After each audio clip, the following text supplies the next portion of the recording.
In our solar system, we have a problem, a plague on all our planets and moons. The inner solar system's like a shooting gallery. It is a clear and present danger. Craters, impact sites, everywhere you look. If a big one hits, we all die. The offenders? Asteroids, lumps of rock, metal, or both.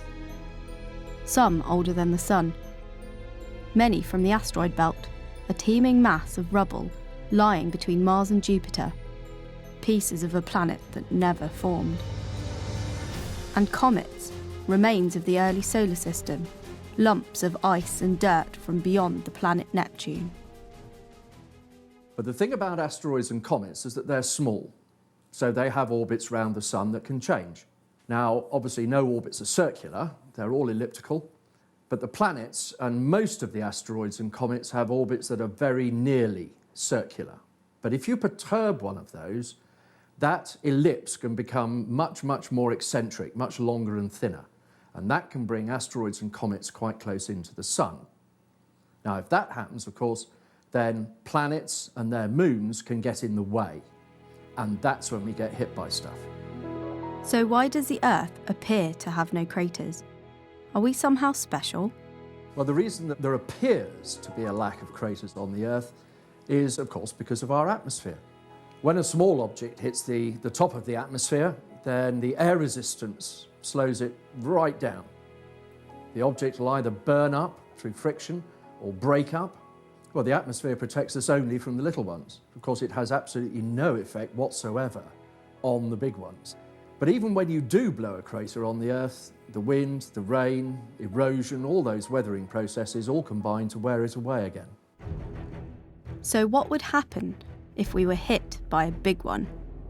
An asteroid would be hitting the Earth at somewhere between 15 and 20 kilometers per second.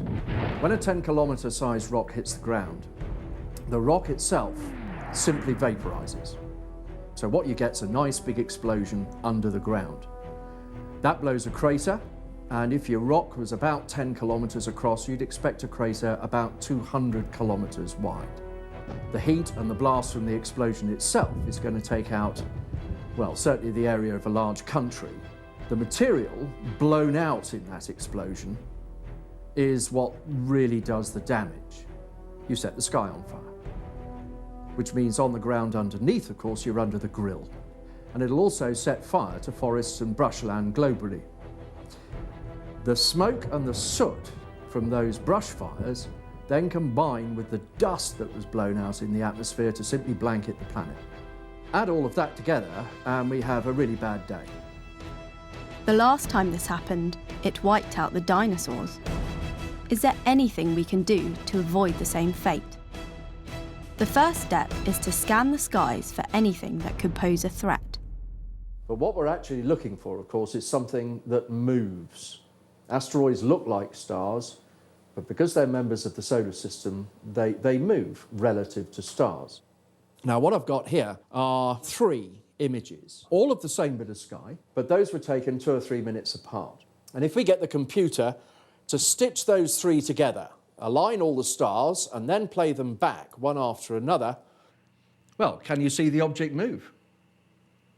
If you look very closely, that fella there. Once we've found one of these things, then clearly the next thing we need to know is where it's going. So far, we've discovered many thousands of these near-Earth objects. The majority of them should give us little to worry about, but currently there are over 200 that we have classified as potentially hazardous. One's called 2004 MN4 Apophis, about 800 meters across, and in 2029 it's going to come exceedingly close to the Earth but not hit it.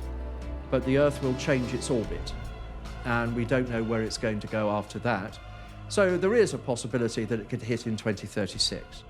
If we were to confirm one was heading our way, then is there anything we could do to stop it? But once you know what its physical properties are, then you can develop a countermeasure.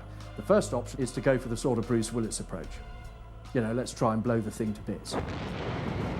All you've done is converted a single, predictable bullet into an unpredictable shotgun blast.